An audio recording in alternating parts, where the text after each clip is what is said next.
What is up, guys? Today we have one of the coolest Corrados out there. I've been dying to see this thing in person. We have Danny all the way from California here in Tennessee to show us his VR6 Turbo Haldex all-wheel drive system Corrado.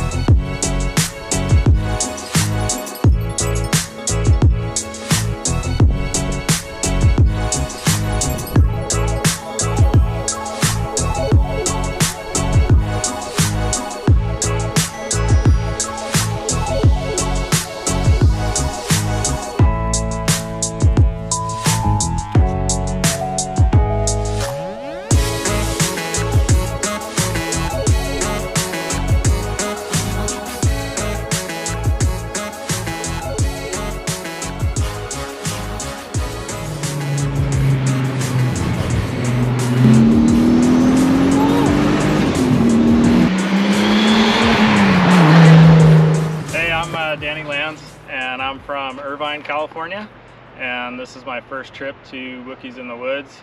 A couple of my buddies came down from Michigan for the last couple of years and raved about it, and so I thought it'd be kind of cool to bring a Haldex swap Corrado to the show this year, or to the event, and drive it around. This is my 92 VR6 Corrado. It's originally a gray dot interior. This is the original flash red color, but it's been resprayed. And over the last 3 years, I did a Mark IV drivetrain into it. So it's got the full R32 Haldex O2M transmission, shortened prop shaft, and the whole Mark IV rear suspension kind of adapted to the Corrado. There's a lot of little details in the car. It's got a fuel cell in the trunk now because there's no room for the original tank. And then it's got a Precision 5976 turbo. Pretty much all DIY'd the whole thing. I taught myself how to weld on this car. So it's just been a big undertaking over the last 3 years. Really fun project, a lot of lessons learned. I've pretty much been a Corrado fan since they came out. So I remember as a kid going to the dealers with my dad and seeing them and wanting one. And in high school I actually bought a 1990 G60. So that was my first car that I bought with my own money. And I sold it in college and got really upset with myself for selling it. So a few years later, the opportunity came up to get another one, and I bought this one about 8 years ago. And it was in really good shape mechanically, but really rough shape cosmetically. So initially I just kind of wanted to clean it up. And then I guess about 3-4 years ago, I had a Golf R at the time, and I just loved the way it drove with the all-wheel drive. So when I started thinking about putting more power into this car, I thought, gotta go all-wheel drive. So that's kind of what started it, and it was like probably the dumbest idea I've ever had, but I stuck with it, so I followed through. So how do you even begin to put the rear drive setup in there? Just like you just start tacking it in there? How do you line so up? I mean, basically what I did was I cut out the trunk to make room, because like the spare tire well was in the way. So I just cut the trunk out, and then I had the Haldex with the rear suspension like attached to it, the arms, and I just, with a transmission lift, I just basically lifted it into place, and then figured out where the cross members needed to go, cut them to size, you know, the whole measure twice, cut once. This was like measure 800 times and cut once. And then just started tacking it in place, checking, from every angle.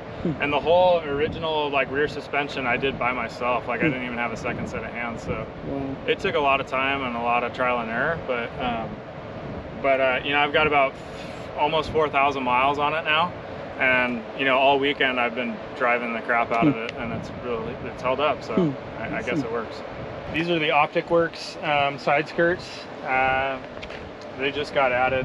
The car got resprayed like a month ago, so it's like really fresh. I wrapped it blue originally, so some people might have seen it blue and wondered if it's the same car. It is the same car. I couldn't afford to paint it initially, so I just wrapped it myself. All the fenders are like hand hammer and dollied, so the car's an inch wider in the rear per side, and then about 5/8 of an inch wider in the front per side. Wanted to try and make it look as OEM as possible, but fit the wider rear end. The rear Mark IV rear end is wider than the Corrado rear end, so wanted to try and make it look, hard to tell. And then they're BBS LM 066s 5x100 faces that I had built from the face out, and really happy with the way the wheels came out. They have brushed faces and then polished lips, and they're 17x9. And then the whole rear's been shaved, so you know, wipers been deleted, all the emblems have been deleted, the exhaust cutout was deleted. Just kind of wanted to have, like, I always really liked the pictures I saw of Corrados that were just super clean in the back, and nobody knows what the heck it is anyway, so I have the badging on it. So that was kind of the idea there. And yeah, that's pretty much it. It's got I think 340 millimeter rotors up front with Brembo 4-piston brakes. It's got the Mark IV R32 rear brakes, so it's got a lot of brakes, which, you know, I kind of wanted to build an all-around car, not just like a fast car in a straight line. So the springs have been upgraded because of it being heavier in the back. So I'm still kind of dialing in the handling, but you know, having it out here on the Dragon definitely was a pretty good proving ground for it. And it does handle really well, and it puts the power down super well. There's 0 torque steer. Brakes are really confidence inspiring. They're really solid.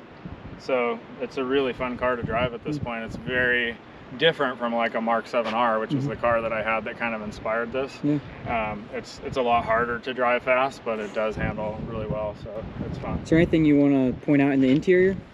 Yeah, I mean, everybody loves these Recaros. They're Recaro LSs, and they are literally a Craigslist find. I found them brand new in box on Craigslist, and it was probably the biggest score of the whole build. Like, everything on this car costs a lot of money, but I got those seats for like $700 for the pair, brand new. So that was probably my best score on this whole thing. But they're really comfy. They look cool. They look period correct. And yeah, and then, you know, there's a couple of like details that are, I guess, what you're not going to see in a regular Corrado is right here. Actually, the Hall Dex is controlled through an app on the phone, but then you can manually override it, so that switch actually can switch it from front-wheel drive to all-wheel drive in 10% increments. So 50-50 all-wheel drive, and then front-wheel drive on the other end of the spectrum in 10% increments, either in between. So it's kind of cool. You can lock it in 50-50 if you really want to.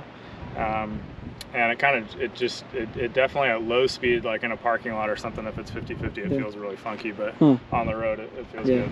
Yeah, like I said, it just got resprayed. I resprayed it with single stage flash red, so you know, it should be a little bit easier to paint correct. And kind of wanted to go with just a real OEM look.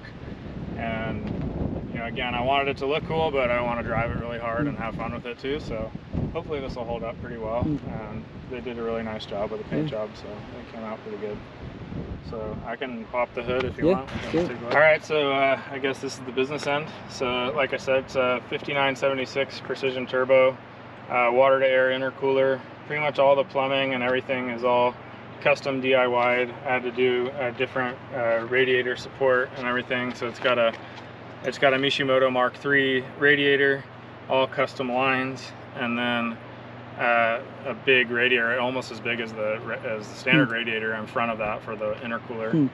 So I have a lot of cooling, a lot of heat shielding just to try and protect all the wiring and everything else. Again, this is like the first build of any kind that I had done. Like, it's just total DIY, learn as I go. I think the craziest thing I did before this was cams, so this was like a pretty major undertaking for me. But you know, it works, so I guess moral of the story is, if you're crazy enough, just try it and keep at it until it works. And the car's really fun now. So turbo back, exhaust 3-inch is all handmade by me. So everything is DIY'd on this that I possibly could.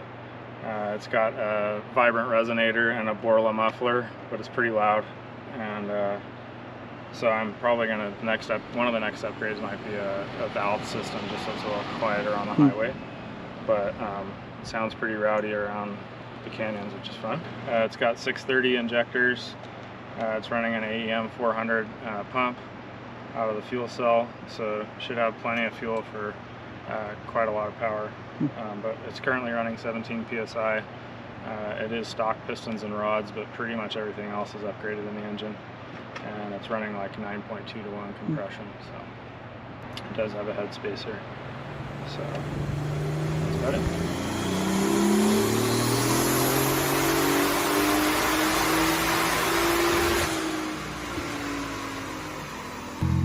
You can either adjust the rear engagement through throttle, speed, boost. So right now it's on throttle. So you can see here, like it when I increase throttle, it basically increases the rear engagement. So right now it's full 100% front wheel drive. So for the highway, you want it front wheel drive, and then once you get into some throttle, then it engages the rear. So that's kind of cool. And then this is the manual override if you want to do it manually. So. Sweet.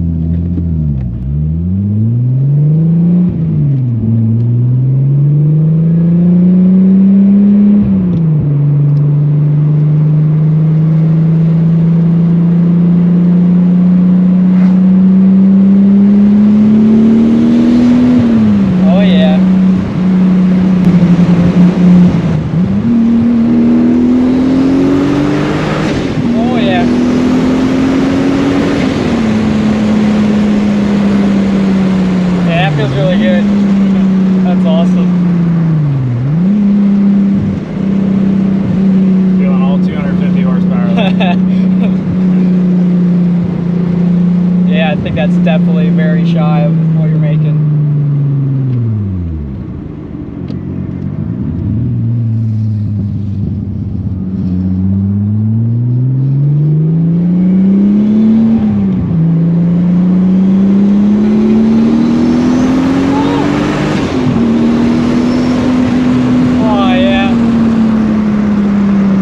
Would have been understeering like crazy. Yeah, there's no torque steer at all. Oh man.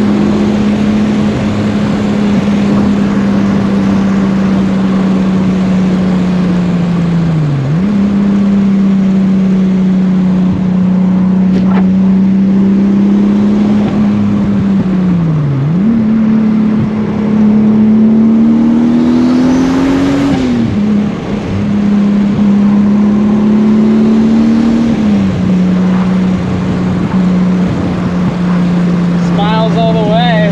Oh yeah. It's a grand factory. Oh my word.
any type of autocrossing or mountain driving like this, it's a must.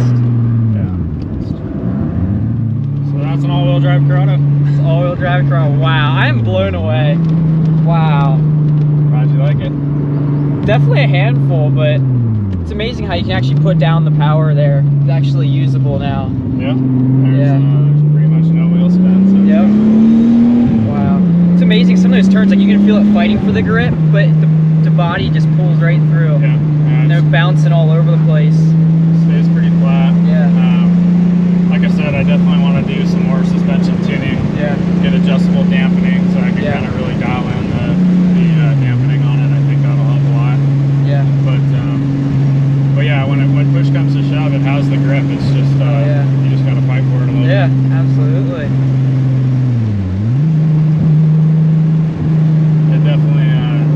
I definitely enjoy driving it, which was pretty much the whole point of building it. So I guess you could say it's a win there. All right, well, thank you, Danny. It's been a pleasure. That was the most fun ride of my life. Being a car like this, that's actually capable of mountain roads, like, that's awesome. So, beautiful car. Keep up the good work. Thank you. Thank you. Yeah, It'll awesome progress. Yeah, for sure. I hear you. So, give him a follow at VW Spaz. Put a link down here. So, yeah, follow him up. Always posting some awesome pictures. Thanks to Chance Mark too, also, for the sweet pictures. So, yeah, give those guys a follow. And, yeah, catch you guys next time for some more Euro awesomeness. Peace.